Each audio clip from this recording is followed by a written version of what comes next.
안녕하세요. 김치만 매운 인생을 살고 있는 40대 초반 사업가입니다. 남편과 김치 사업을 시작해서 지금까지 끌고 오기까지 정말 많은 일이 있었습니다. 열심히 일하면서 제가 가장 뼈저리게 느꼈던 게 뭐였는지 아십니까? 일이 잘 되려면 집안이 조용해야 한다는 거였어요. 일이 막히면 발에 땀 나도록 뛰어다니면서 일하면 되는데 집안에서 생긴 일은 그야말로 사면초가도 그요. 정말 남편만 놓고 보면 시모 같은 사람이 그려지지 않을 정도로 성격이 유별났어요. 저는 원래 경기도의 중소기업에서 일하고 있었는데 그때 친구의 소개로 남편을 만나게 됐던 겁니다. 남편을 소개받고 연애를 하는 동안 성품 좋고 배려심 깊은 남편이 마음에 쏙 들었어요. 저와 비슷한 중소기업에서 일하던 남편은 늘 긍정적인 자세로 삶을 살던 사람이었다. 특히 제가 가장 좋아했던 남편의 모습은 현재를 인정하고 노력하는 자세였던 남편한테 이런 질문을 했던 적이 있습니다. 오빠, 이직하고 싶은 생각 없어? 중소기업은 아무래도 좀 불안하잖아요. 일하다 보면 우리 회사도 언젠간 중견기업에 속하는 날이 오지 않을까?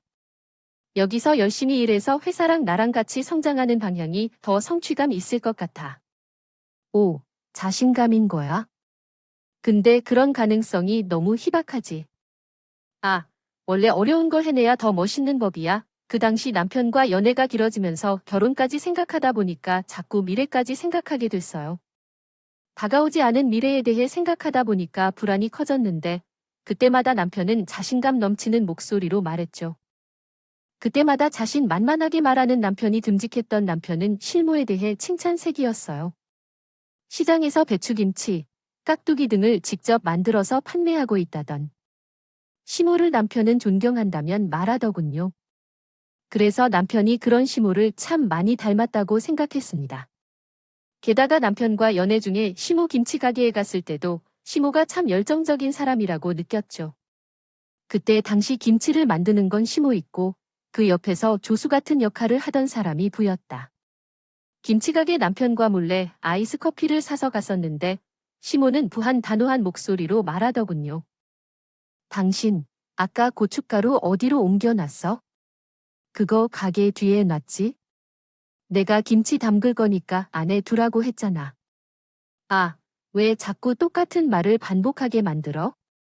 아, 그랬나. 당신, 저녁 먹고 하는 줄 알았지? 아, 얼른 안으로 들고 와. 겉절이 다 떨어져서 바빠 죽겠는데. 오늘 왜 그렇게 답답해? 딱 봐도 남편은 시모가 하라는 대로 시키는 일만 하는 것 같았어요. 그래도 시모 손맛으로 하는 장사다 보니 가게에서는 시모가 다 진두지휘하고 있더군요. 그때 남편과 몰래 갔을 때 그 모습을 보고 시모가 성격이 생편이라는 건 알고 있었어요. 하지만 장사하다 보면 별별 진상들을 많이 만나게 될 텐데 시모도 장사하다 성격이 저렇게 되겠구나 싶었죠. 그래서 결혼하는데 시모가 문제라고 생각하지 않았어요. 일상에서는 평범시들과 다를 게 없었거든요. 그래서 저는 남편과 결혼까지 꼴인 나게 됐답니다. 생활력이 강한 남편이니까 전 충분히 잘 살 수 있을 거라고 믿었어요. 그런데 결혼은 현실이라는 말처럼 결혼하자마자 냉혹한 현실이 저를 기다리고 있더군요. 그때 우리 부부가 처음 겪었던 냉혹한 현실은 제가 해고를 당한 일이었어요. 다니던 회사가 자금난으로 부도가 하면서 하침에 제가 백수 신세가 된 겁니다. 그런데 남편도 중소기업에 다녀서 거리가 넉넉하지 못하다는 게요. 문제였죠. 그래서 그때 저희 사정을 듣고 시모가 먼저 저한테 이런 제안을 했었어요. 세아야, 너 회사 정리됐다면서 괜찮니? 작년부터 회사 사정이 어렵긴 했는데 이렇게 빨리 정리될 줄은 몰랐어요. 내가 이번에 김치 사업을 해보려고 하는데 나랑 같이 해보는 거 어떠니? 시장에서 하다 보니까 찾아오는 손님도 점점 늘고 입소문도 나니까 해볼 만한 것 같아서 그래. 근데 너도 알다시피 나나 내 남편이나 나이도 있고 사람은 필요한데 믿을 만한 사람이 있어야 말이지. 그리고 당장 여러 가지 부대 비용이 많이 들 것 같아서 내가 좀 도와주면 좋을 것 같네. 네, 제가요. 불편하게 생각하지 말고. 넌 일자리가 필요하고 난 사람이 필요하니까 서로 믿을 만한 사람끼리 일하는 게 좋잖아. 내가 설마 며칠을 내치기어 매출이 많이 오르면 내가 너한테 한 달 매출의 20% 넣어 주마. 그때 시모의 말에요. 솔깃했습니다. 제가 시모김치나 깍두기에 감탄할 만큼 손맛이 좋으셨어요. 그래서 충분히 해볼 만한 사업이라고 생각해서 전 시모가 내민 손을 잡았답니다. 제가 이런 과감한 선택을 할 만큼 시모 손맛을 믿었기 때문이에요. 그 후 본격적으로 시호와 일을 시작했고 처음엔 홍보가 부족하다 보니 기존에 찾아주던 손님들 위주로 판매를 하고 있었어요. 그러다가 조금씩 일반 손님들한테도 판매를 늘려갔었죠. 하지만 시장을 찾아주는 손님들 위주로 판매하기엔 매출이 크게 늘지 않았어요. 그래서 저는 한때 답답한 상황을 털어놓으며 고민 상담을 했었습니다. 우리 어머니 김치 진짜 맛있는데 이걸 어떻게 알려야 사람들이 많이 사 먹을까? 너도 먹어봐서 알잖아. 진짜 맛스런 최고인데. 아직도 판매가 저조해. 저번에 누나가 가져다 준 김치 먹어보니까 맛있던데. 근데 내가 봤을 때 홍보가 좀 부족해서 그런 거 같아. 일단 한번 먹어보면 계속 사람들이 찾을 마이야. 그렇지. 아, 근데 도무지 방법을 모르겠어. 난 인사 쪽 일을 하던 경력뿐이라 이걸 어떻게 팔아야 되나 고민이다. 누나, 뭘 고민해? 요즘엔 가만히 앉아서 손님을 기다리는 시대가 아니야. 판매자가 직접 손님을 찾아 나서야 한다는데 내가 좀 알아볼 테니까 누나도 적극적으로 홍보 좀 해봐. 유통 쪽에서 일하던 남동생의 말에 저는 정신이 번쩍 들었어요. 처음 시모와 손을 잡고 김치 사업을 시작한 게 10년 전이었습니다. 그때부터 이미 집에서 김장하는 문화가 점점 사라지면서 시중에 수많은 김치 업체가 생겨나고 있을 때였습니다. 그러다 보니까 경쟁이 치열했는데 제가 너무 손 놓고 있었던 것 같았습니다. 그래서 정말 본격적으로 해봐야겠다 싶었죠. 그래서 저는 시모김치를 인터넷 판매를 할 수 있도록 홍보를 시작했어요. 점점 매출이 오르면서 저는 시모한테 진지한 목소리로 말했습니다. 어머님, 저희 이제 매출도 오르고 주문량도 점점 늘어나고 있잖아요. 그래서 작은 공장이라도 알아보고 대량으로 생산을 해야 할 것 같아요. 물론 일할 사람들도 뽑아야 하고요. 그러면 공장을 그렇게 크게 판을 벌려도 될까요? 지금도 아줌마들 몇몇 뽑아서 하고 있는데 여기 사람 더 늘리면 남는 게 있을까요? 그럼요. 많이 팔아야 많이 남으니까. 저희 이번에 제대로 한번 해봐요.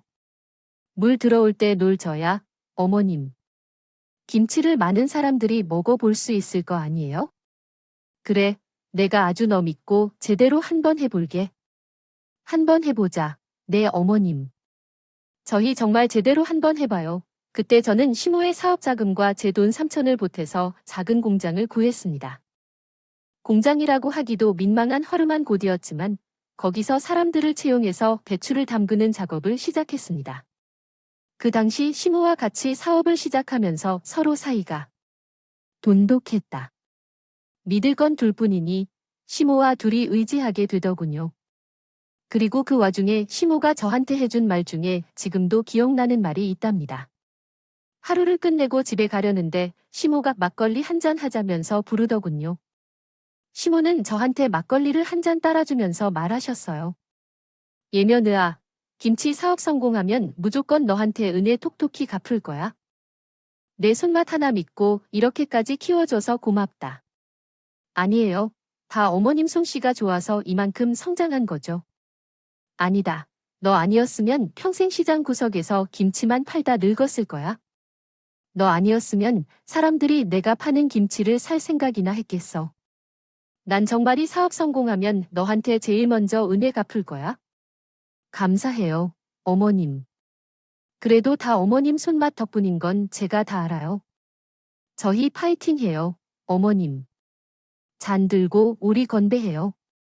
자자, 건배.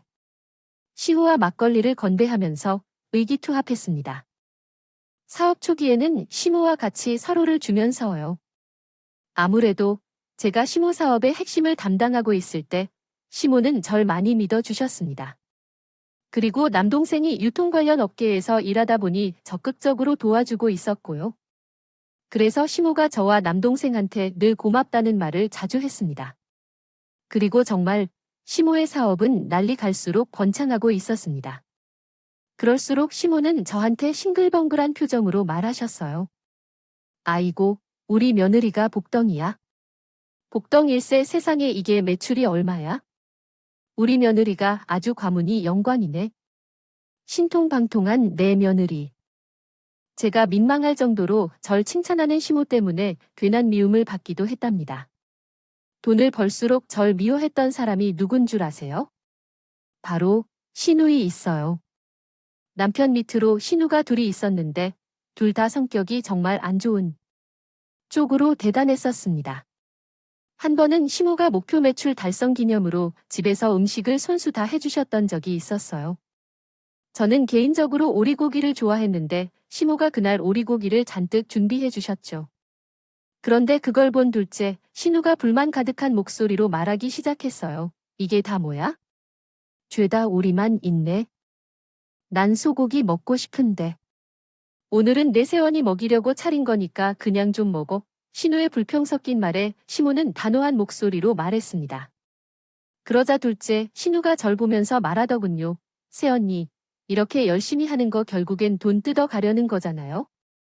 안 그래요? 그런데 꼭 이렇게 우리 엄마한테 밥까지 얻어 먹어야겠어요? 뭐라고요?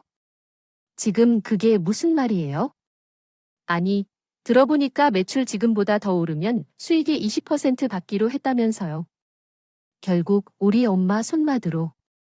세원이가 재미 보는 건데 꼭 이렇게 혼자서 힘들게 일한 것처럼 밥까지 얻어 먹어야겠냐고. 결국 우리 엄마 없었으면 사업 시작도 못했을 거 아니에요. 둘째, 신우의 말에 저는 정말 황당했어요. 이 말을 듣고 제가 뭐라고 대답을 해야 될까요? 시모 손맛이 좋아서 김치가 잘 팔리는 것도 있었지만 그 김치를 세상에 알렸기 때문에 매출이 올라간 거 아닙니까?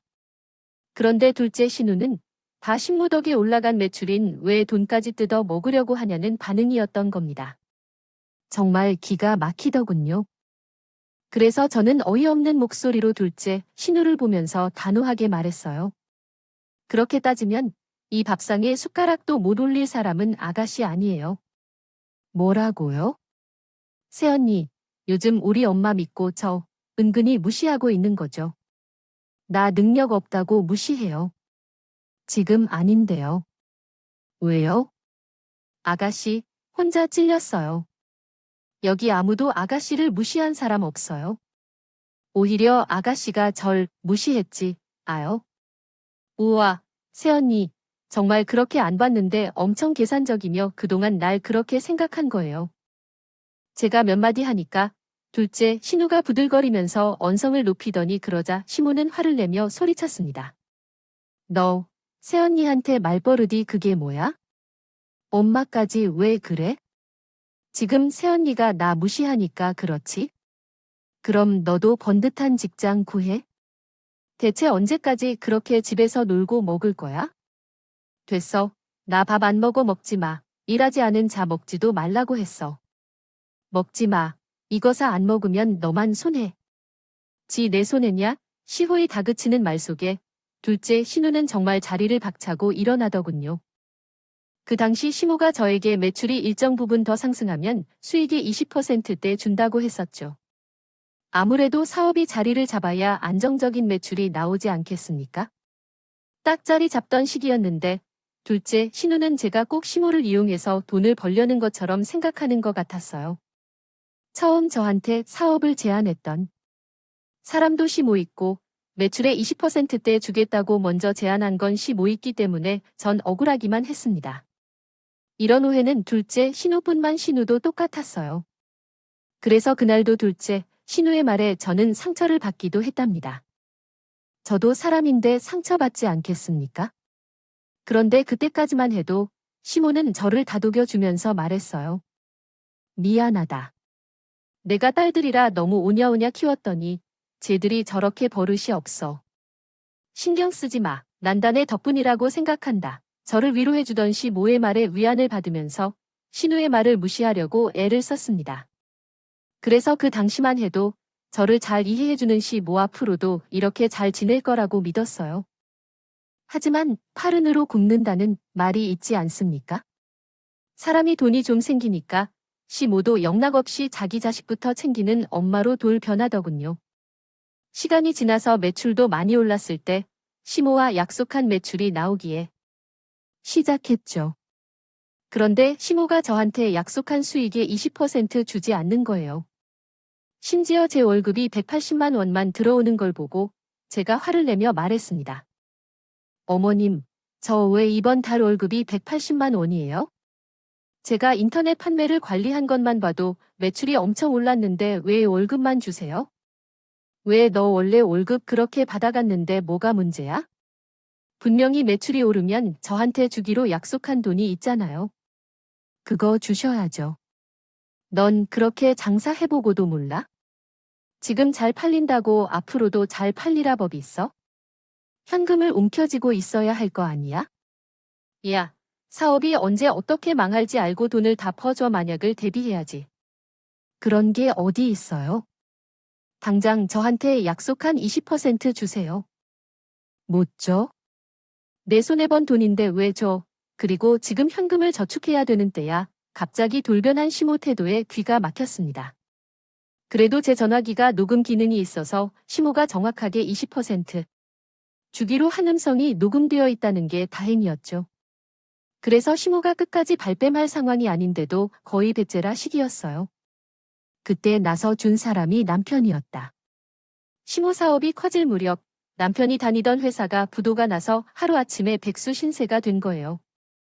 그런데 저와 남편은 아들만 2명을 양육 중이라서 제 월급으로는 아무리 벌어도 내 식구가 손가락을 빨게 살아야 했죠.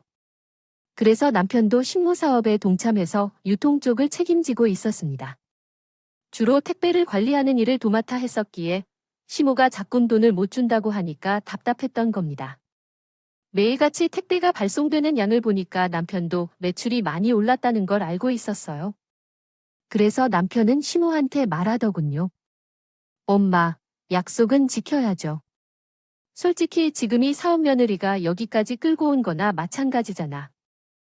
김치만 된 사람인데 웬 네 마누라 덕이라고 하는 거야?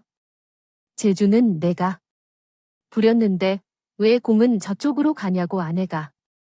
그만큼 김치 홍보에 힘을 썼으니까 매출도 오르는 거죠. 평생 시장에서 김치만 팔았으면 이만큼 규모가 커질 수 있었겠냐고요? 아이고, 칼만 안 들었지? 아주 날강도네. 알겠다, 알겠어. 누가 떼 먹겠대. 다 주려고 했어. 시모는 남편의 단호한 태도에 결국 제 월급을 300만 원으로 올려주었어요. 그리고 남편까지도 300만 원이 되면서 생활비가 600만 원 정도 됐습니다. 하지만 여전히 매출이 오른 만큼 20% 주기로 한 건 주지 않더군요. 그러는 와중에도 시모 사업은 날로 커져만 갔습니다. 그런데 사람이 돈맛을 보니까 완전히 변할 수 있다는 걸 시모를 보면서 느꼈습니다. 그전에는 분명히 나눌 줄도 알던 시모였는데 그때는 같이 일하는 직원들 월급 가지고도 장난치는 걸 보고 기겁했는데 제가 사무적인 일 처인하는데도 변은 아무래도 시모의 이김이 컸거든요.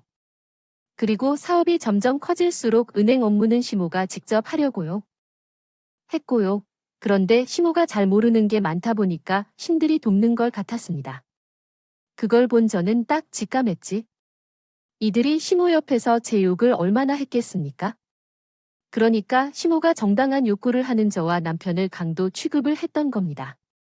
그런데 이런 식으로 돈으로 당하고 있던 건 저뿐만이 아니었어요. 한 직원이 절 찾아와 불안한 목소리로 하소연하면서 말했습니다. 우리 왜 월급이 안 올라요? 여기서 몇 년째 일하는데 월급이 그대로인 게 말이 됩니까? 은 일대로 시키고 지난달 월급은 아직 들어오지도 않았어요. 네, 월급이 입금이 안 됐다고요? 지금 가족 회사라고 가족들끼리만 월급 챙겨주는 거예요. 이런 식이면 저 그만둘 거예요. 오해해요. 제가 다 알아보고 설명할 테니까 진정하세요. 그래도 저희한텐 오래 일해준 직원이 가장 중요한 거 아시잖아요. 조금만 기다려 주세요. 당장이라도 때려치 있다는 직원을 붙들고 저는 애를 했습니다. 솔직히 새로 사람을 뽑아서 일 가르치고 적응시키는 것도 참 어려운 일이었거든요. 그래서 시모한테 이런 상황을 설명했어요. 그러자 시모가 뭐라고 했는지 아십니까? 나 참 어이가 없네. 정말 돈 좀 버니까 하이에나 같은 것들이 돈 뜯어가려고 아주 환장을 했어. 입만 열면 돈 타령하는 것들 다 해고시켜? 내 사업에 숟가락 얹고 월급 가는 것들이 어디서 돈을 올려달라고 요구를 해? 어머님, 지금 그게 무슨 소리세요? 사람 자주 바뀌는 건 좋은 것도 아니고 이럴 대로 오래된 직원들을 잘 관리해야 회사가 오래 가는 거죠. 됐다. 그래. 일하겠다는 사람 줄을 썼어? 새로 뽑아 아주 정신머리들이 글러먹었어. 저러니까 평생 월급쟁이로 사는 거지. 저 해고 못해요. 사람 새로 뽑아서 일 가르치는 건 쉬운 줄 아세요? 그리고 그 사람들이 일 힘들다고 하루아침에 그만두기도 하면 당장 주문 들어온 물량은 어떻게 감당하실 건데요? 그거야 참지이라도 하지. 뭐, 정 안 되면 우리 딸들이라 부르고네. 지금 그걸 말이라고 하세요? 지금 그 정도로 막을 수 있는 규모 아닌 거 아시잖아요. 괜히 작은 돈 아쉬워하다가 큰 돈 잃지 마시고 직원들 밀린 월급이랑 임금 인상까지 다 해주세요. 내가 알아서 다 올려줄 거야. 내가 감나라, 배나라 안 해도 할 거니까. 신경 꺼. 시모가 자금 관리를 하고 있으니까. 전 그동안 직원들 월급이 동결된 상태라는 걸 뒤늦게 알았던 겁니다. 그때 시모는 직원들 초후 같은 걸 전혀 신경 쓰지 않았어요. 돈 좀 벌기 시작하니까 자기만 잘 살면 된다는 마인드로 시모가 완전히 변해버린 겁니다. 그런데 심지어 시은 이런 돈에 대한 집착도 모자라 악질 중에 악질이 되어 있었어요. 바로 직원이 마음에 안 들면 시모는 함부로 욕을 하면서 손 직원까지 하는 게 아니겠습니까?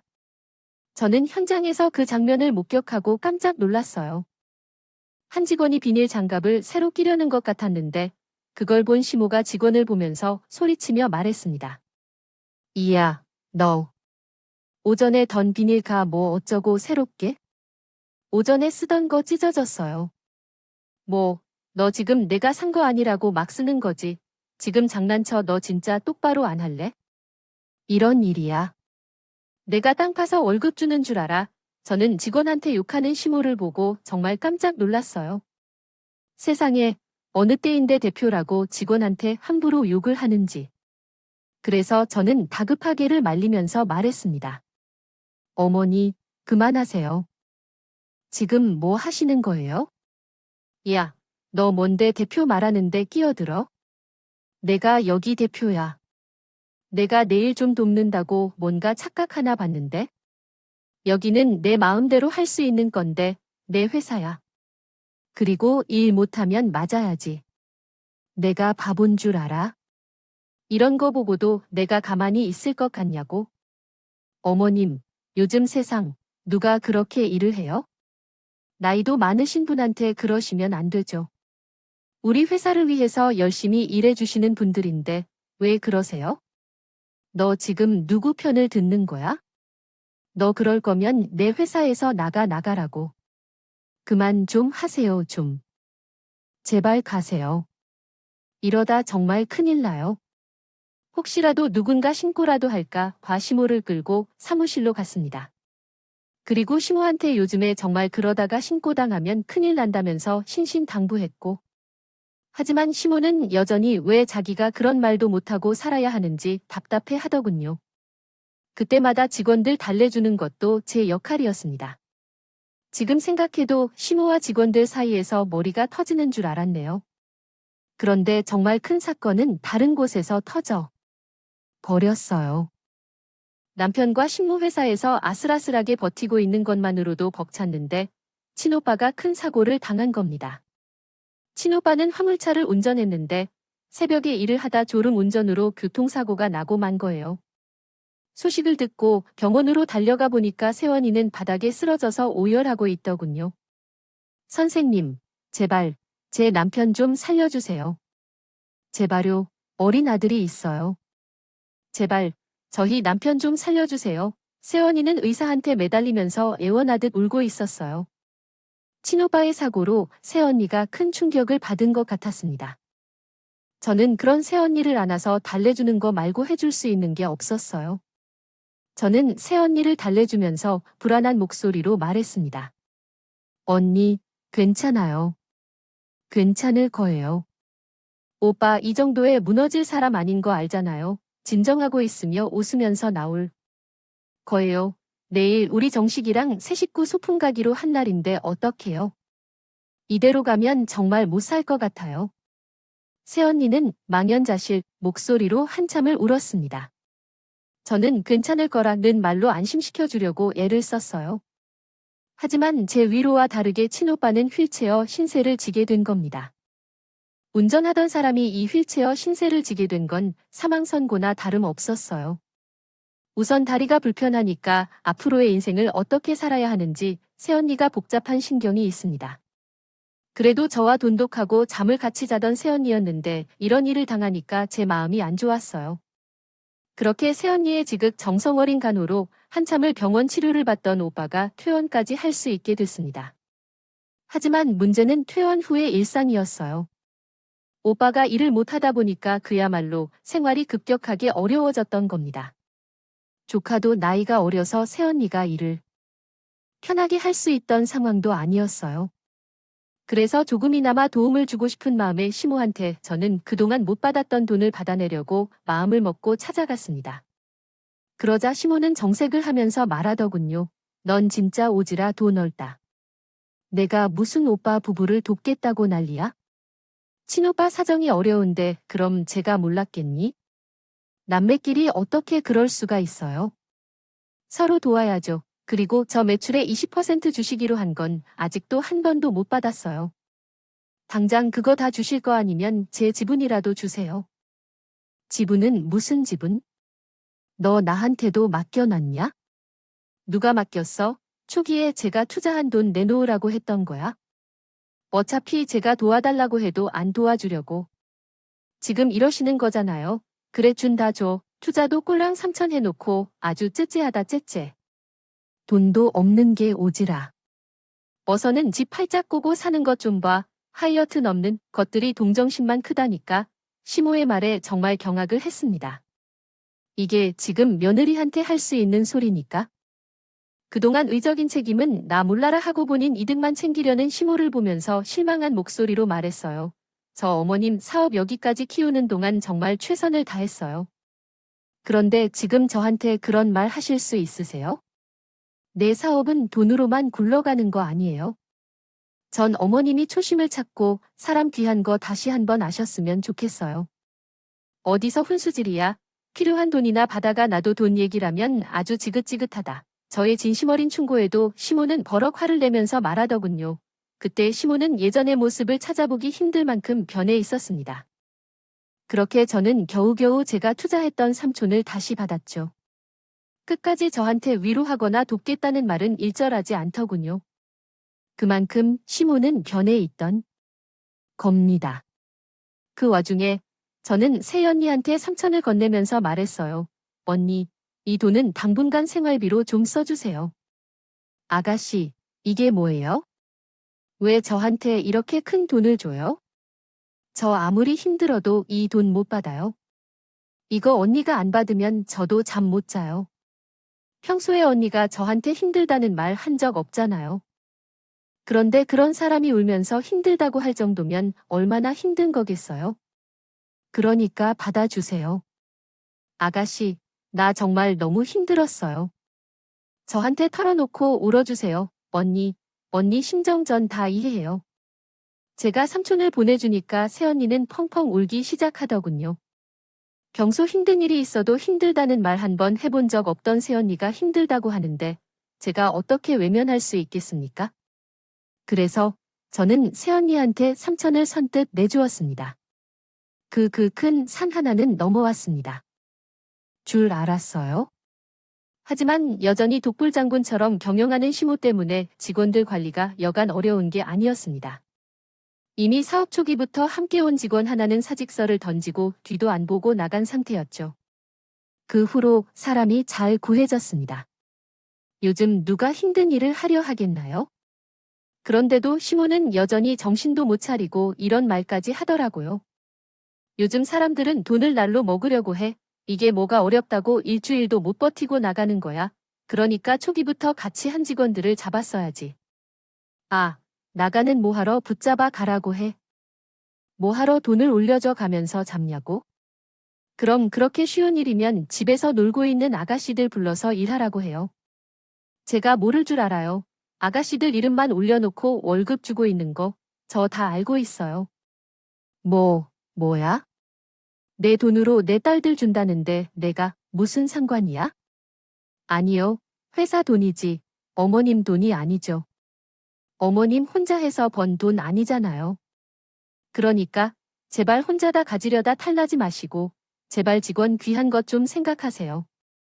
제가 이렇게 화를 낼 정도로 그때 심호 경영 상태는 엉망이었어요. 심지어 백수였던 아가씨들 이름 올려놓고 그냥 나가는 월급만 1인당 250만 원이나 됐습니다. 정말 생각할수록 화가 나는데 아무리 제가 말해도 안 듣는 시호인 변할 리가 있겠습니까? 심지어는 남편이 뭐라고 말해도 귓등으로도 안 들었어요. 저나 남편도 자식이 둘이나 딸려 있다 보니까 그나마 꼬박꼬박 나오는 월급 하나 보고 그 후로도 5년이나 더 버텼던 겁니다. 시간이 흐를수록 시모의 사업은 개판이 돼 가고 있었고 그 무렵 친정아버지가 대장암 진단까지 받게 됐다는 소식을 듣게 됐어요. 하지만 이미 아버지가 진단받았을 땐 손을 쓰기 힘든 상태였습니다. 병원에 입원 후 수술까지 받으셨지만 효과는 없었어요. 결국 수술로 항암 치료까지 해봤지만 아버지는 매 순간이 비었습니다. 퇴근 후 애들을 남편에게 맡기고 병원에 가는 게 제 일상이었죠. 아버지 손을 잡고 저는 울면서 부탁했습니다. 이게 뭐야, 아빠? 이렇게 계속 있으면 어떡해? 딸 왔는데 왜 일어나지도 못하세요? 은정이 왔니? 아빠가 힘이 없다. 미안하다. 미안하면 제발 일어나세요. 제발요. 저는 아빠랑 같이 밥도 먹고 싶고 여행도 가고 싶어요. 힘내세요. 제발. 저는 아버지 손을 잡고 애원했지만 아버지는 점점 더 삶의 끈을 놓고 계셨어요.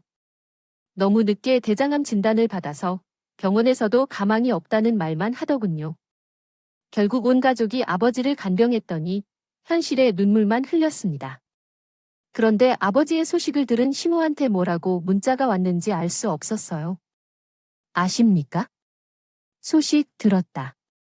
사정은 알겠는데 지금 일이 밀려서 그러니까 장례 끝나면 곧바로 와 주문이 엄청 밀렸는데 너 없으니까 일이 안 돌아간다.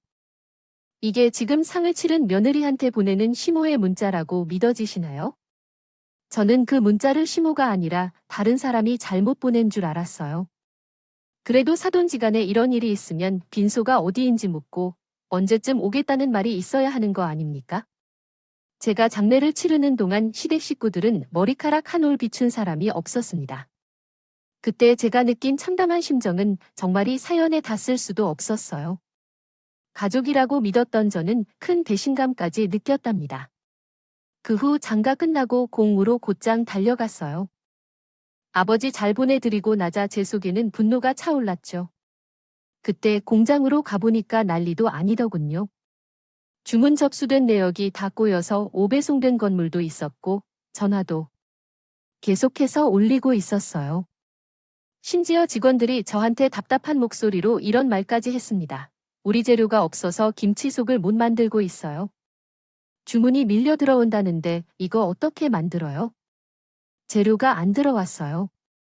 그거 일주일 전에 미리 주문했어야 되는 건데 우선 확인해 볼게요. 이미 공장 직원들은 아수라장이 된 상황에서 일하고 있던 거예요. 그래봐야 그때 4일 정도 제가 자리를 비웠을 뿐인데 개판도 그런 개판이 없더라고요. 하지만 저도 상을 치르고 온 상태라 컨디션이 좋지 않았어요. 그래서 그때 공장 상황을 보니까 시모와 단판질 상황도 아닌 것 같아 시모한테 급한 것만 알려주고 가려고 했어요. 그랬더니 시모가 한참 기본적인 걸 정리하고 가려는데 제 어깨를 잡으면서 말하는 겁니다. 너 지금 어디 가니? 집에 가는데요. 지금 일 밀린 거 안 보여? 가긴 어딜 가 일해야지. 지금 김치 500포기담. 가야 된다니까. 어딜 가려고 그래? 어떤 회사가 상당한 직원한테 휴가를 그렇게 해줘? 너 지금 가족이라고 막 하는 거야? 내 며느리 전에 내 직원이자 어머님 저희 아버지 장례식은 어디서 치렀는지 알긴 하세요? 솔직히 직원으로 생각했으면 화이라 보냈겠죠. 근데 아무 전화도 없고 오지도 않으셨어. 아, 근데 저한텐 의무를 다 하라고 하시는 거예요? 그래? 이래? 이걸 얼른 해야 위로금이 줄 거 아니야? 지금 말 다 하셨어요. 저 일 못합니다. 그러니까 알아서 하세요. 너 지금 나한테 대드는 거냐? 너 매운 맛 좀 보고 싶어? 매운 맛이요? 그거 제가 보여드리죠. 오늘 일 크게 후회하게 해드리겠습니다. 오늘부로 때려칠 테니까 마음대로 해보세요. 뭐, 지금 내 마대로 그만두겠다는 거야? 지금 장난해? 장난은 어머님이 먼저 했잖아요. 저한테 수익의 20% 준다고 해놓고 준 적 있으세요? 그러니까 빨리 제 지분 정산하고 퇴직금 정산해 주세요. 쥐똥만한 회사에 퇴직금이 어디에? 지금 장난해? 아, 지금 그 말 후회 없으시죠? 생각보다 저한테 상당한 영향력이 있는 거 모르시죠? 제 말 한마디면 여기 있는 직원들 싹 다 그만둘 수 있어요. 그리고 그동안 직원들한테 욕하고 임금으로 장난친 것도 저 다 알고 있어요. 나간 직원들까지 싹 다 불러서 잘잘못 따져볼까요? 노동청이 국세청에서 조사 한번 받아봐야 정신 차리시 있냐고요. 이게 지금 날 협박하네? 떳떳하면 이런 말도 협박으로 안 들리겠죠.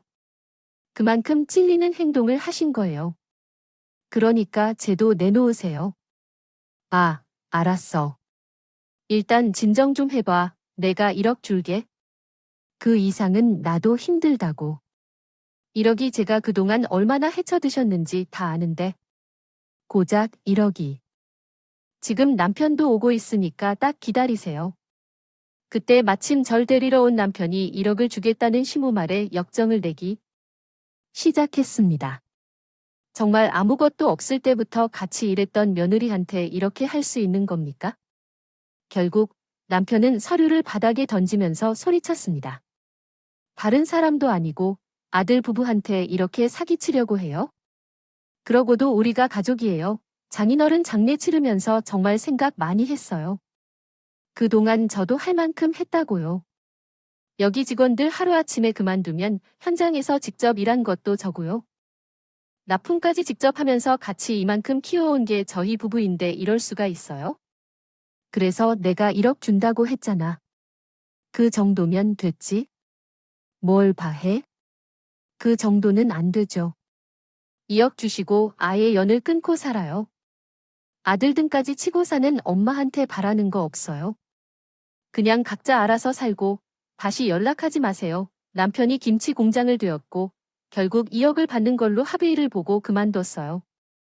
그러자 공장을 떠나는 저희에게 시모가 소리쳤습니다. 너들이 그러고도 잘 살 것 같아. 아주 내 공장 다 업고 가는 거 그대로 돌려받게 될 거야. 두고 봐. 끝까지 시모는 떠나는 저희한테 소리 지르면서 저희 탓을 하더군요. 오히려 이렇게 연이 끊겨서 속이 다 시원했답니다.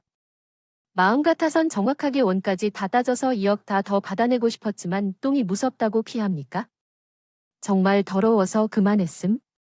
시모가 보란 듯이 김치 공장을 따로 차려버렸어요.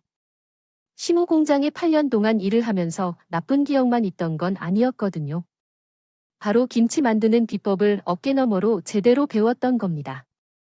그래서 본격적으로 공장을 차리고 무조건 시모 공장 잡는 게 첫 번째 목표였습니다. 남편과 같이 사업을 꾸려가면서 가장 먼저 채용한 사람이 누구였는지 아세요?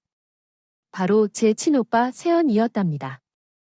다리가 불편한 친오빠는 사무 업무를 대신 봐주고 있었어요. 제가 하나씩 다 알려주니까 금세 해내더군요. 그리고 새언니는 유통 쪽 업무를 맡아 했었고요. 그때 새언니는 기쁜 목소리로 저한테 말했습니다. 내가 다시 일한다는 게 너무 꿈만 같아. 너무 고마워. 우리 부부한테 이런 기회가 생길 줄 몰랐어. 저야말로 믿을 만한 사람들이랑 일해서 얼마나 좋은데요. 우리 잘해봐요. 새언니와 의기투합하면서 저희는 현장 직원들도 하나 둘씩 늘려갔습니다. 제가 공장을 운영하면서 가장 중요하게 생각한 건 바로 직원과 재료였습니다. 정직하게 운영하는 것이 제1의 원칙이었지만 따라잡을 수 있었어요. 그런데 어느 순간 뜻밖의 소식이 들려오더군요. 그때 식무회사에서 일했던 친한 직원 중 한 분이 저한테 전화해서 그 소식을 전해주며 말했습니다. 은정아, 큰일 났어. 이 심호 소식 들었어네. 무슨 소식이요? 지금 식품 위생법 위반했다고 조사 나왔는데 영업정지 당하게 생겼대. 월급이 2달치 밀려서 누가을 품고 다 고발했나 봐. 증거도 어찌나 많은지 빠져나갈 구멍이 없대. 정말요. 나도 월급 자꾸 밀려서 그만뒀는데 누가 이판사판이다 하고 신고했나 봐. 알고 보니까 식무회사에서 일하던 직원은 월급 안 주고 심호가 버티니까 그동안 모은 증거로 다 신고를 했던 거예요. 심지어 심호는 재료가 맡긴다고 재료도 좀 썩은 배추에 곰팡이 낀 무까지 내면서 쓰고 있던 겁니다. 그러니까 완전 쓰레기 김치를 만들어 내고 있던 거예요. 제가 있을 때도 심호가 쓰레기 김치를 만들려고 해서 제가 절대 못한다고 크게 싸웠던 적이 있었거든요. 근데 역시나 제가 그만두고 나서 정말 쓰레기 김치를 만들고 있던 겁니다. 그런데 그걸 직원이 영상을 찍어서 다 고발한 거죠. 심지어 고춧가루 아지도 수입을 국산이라고 속여서 쓰고 있던 겁니다. 결국 심호가 자신이 했던 행동에 나락으로 빠진 거였죠. 이런 사실이 밝혀지니까 식무김치를 대량으로 주문한 사람들은 손해배상까지 청구하기 시작했어요. 결국 심호의 공장은 막대한 벌금과 손해배상금을 막지 못하고 문을 닫고만 겁니다. 여러분도 예전에 김치명장이라 유명한 김치회사에서 이런 비슷한 일로 난리가 났던 거 기억하시나요? 썩은 배추로 김치를 만들어서 재판까지 받았던 그 사건이랑 똑같았어요. 식무회사는 훨씬 더 작은 회사였지만 꾸준히 구매하던 고객들이 있어서 파장이 있을 수밖에 없었던 겁니다. 그런데 더 놀라운 사실은 우리나라에서 김치 제조하는 공장 중에 아직도 이렇게 비양심적으로 일하는 김치 공장이 있다고 들었어요. 8개 업체가 정말로 양심적으로 김치를 판다고 치면 2개 정도 업체가 꼭 이렇게 문제를 일으키고 있던 겁니다. 결국 비양심적인 업체 때문에 양심적으로 일하는 업체마이 거예요? 미꾸라지 한 마리가 물을 흐린다고 하죠. 비양심적인 업체 중에 하나가 이 심호의 회사였던 겁니다. 하지만 이런 양심 없는 회사의 결말은 비참했고 보라는 말이 있죠. 결국 문을 닫게 된 심호는 지금까지 씨도 쓰레기 김치를 구매했던 고객들과 손해배상으로 소송 중이라고 하더군요. 게다가 임금체불로 노동청에 신고가 들어간 것도 모자라 세금 탈세로 국세청 조사, 식품위생법 위반으로 시청 조사까지. 앞으로도 받을 조사가 끝도 없었습니다. 그런데 와중에 심호를 도와줄 사람이 있었겠습니까? 아무도 심호를 안 도와주니까 결국 지푸라기 잡는 심정으로 저한테 전화를 했더군요. 며느라, 잘 있었니? 내가 정말 도움을 청할 곳이 없어서 염치불구하고 전화했다. 내 소식 들었지? 내가 나 좀 도와주면 안 되겠니? 내가 너한테 2억 준 거? 있지, 제가 어머님을 왜 도와드려 하는데요? 어머님은 저 힘들 때 해준 거 있으세요? 내가 그땐 경황이 없었어. 사람 하나 살린다 생각하고 나 좀 도와줘. 제가 그때 말씀드렸잖아요. 사람 귀한 거 알아야 한다고 말했던 거 기억하세요? 내가 내 말을 들었어야 했는데. 지금 내 신호들 다 조사받고 있어. 이걸 어떡하니? 그러니까 회사 돈은 어머님 돈이 아니라고 했잖아요. 우리나라 국세청이 바보예요. 그걸 모를 것 같아요. CCTV만 봐도 신들이 출퇴근 하나요 다 보이는데. 정말 그걸 몰랐단 말이에요. 나 이제 어떡하니? 정말 나 좀 살려줘. 우리 집 지금 쑥대밭이다네 시아버지는 아는 게 없어. 나 정말 답답해 미치겠다. 알아서 하세요. 저 솔직히 간절히 기도했어요. 어머님 공장 처참하게 망하라고 매일 기도했어요. 친정 아버지 장례 치르고 기운 없는 며느리 일 시키려고 했었죠. 저 그때 물도 겨우 삼키던 때예요. 근데 나한테 그때 뭐라 그랬어요? 김치 500포기 담그라고 했었잖아요. 그때부터 제발 어머니 망하라고 빌었어요. 그리고 그동안 땅이며 건물까지 사둔 거 제가 모를 줄 아세요? 그건 팔기 싫고 제 돈으로 불 끄려고 하세요. 정말 마지막까지도 정말로 사람은 변하지 않네요. 끊으세요. 내가 그걸 어떻게 한 거야 됐어요. 알아서 이겨내세요. 그래도 그렇게 시달리면서 치 만드는 비법 배운 거, 그거 하나는 고맙네요. 그걸로 지분 받았다고 생각할 테니까 끊으세요. 그리고 양심 있으면 조사나 성실하게 받으세요. 아시겠어요? 저는 단호하게 말하고 전화를 끊어 버렸답니다. 그랬더니 저한테 어떤 문자가 왔는 줄 아십니까? 바로 육두 문자가 있는 시모의 문자였다. 내가 그러고도 오래 갈 것 같아. 나도 너 망하라고 저주할 거야. 두고 봐. 끝까지 반성이라는 찾아볼 수 없는 시모 태도에 저는 혀를 내둘렀습니다. 남편도 그 소식을 듣고 더 이상은 연락하지 말자고 하더군요. 그만큼 시모한테 실망이 컸던 거예요. 결국 시모는 거에게 합의금을 물어주게 됐다고 하더군요. 그나마 있던 건물과 땅도 다 팔아서 합의금을 충당했다는 것 같습니다. 그래도 부는 제가 힘들 때 힘이 되어 주던 사람이라서 마음이 좀 안 좋긴 했어요. 하지만 시모가 시키는 대로 일하던 시부돔이 오는 쫄딱 망했지만 저는 시모한테 배운 기술로 사업을 좀 확장해 나가고 있어요. 이렇게 제가 사연을 보냈다고 해서 엄청나게 잘 나가는 그런 회사는 아니에요. 제 회사도 수백 개 업체 중 하나일 뿐이랍니다. 하지만 정직하게 일하다 보면 1등 기업이 되는 날이 올 거라고 믿어요. 제가 하나 맹세한다면 정말로 양심적으로 제 가족이 먹는다는 생각으로 김치를 만들어서요. 팔겠습니다. 제가 1등 기업이 되고 싶다고 해서 돈에 눈멀지 않으려고 항상 경계하고 있어요. 솔직히 사업이라는 게 누구 하나 잘나서 성공한다고 생각하지 않아요. 이걸 시모가 알았다면 어땠을까요? 이런 사연을 보내게 된 것도 제가 사업이 점점 커지면서 항상 초심을 잃지 않기 위해서래요. 개구리 올챙이 시절 기억 못한다는 말이 있는데 우리는 모두 초심자의 시절이 있잖아요. 그러니까 서로 힘들면 힘이 되어주고 의지하면서 완생의 길로 걸어갔으면 좋겠습니다. 현실이라는 강호에서 진짜 실력자들은 수년간의 암흑기를 견뎌낸 사람이라고 해요. 제 친화 세원이도 암흑기를 견디고 나니까 지금은 안정적인 생활을 하고 있답니다.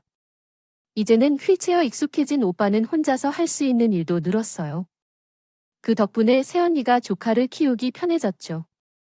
인간은 적응의 동물이라는 말처럼 남편과 저도 공장을 키우면서 저희 아이들까지 잘 키우고 있답니다. 앞으로도 저희 가족은 초심을 잃지 않고 정도를 지키면서 살게요. 그러니까 많은 응원 부탁드립니다. 모두 행복하세요.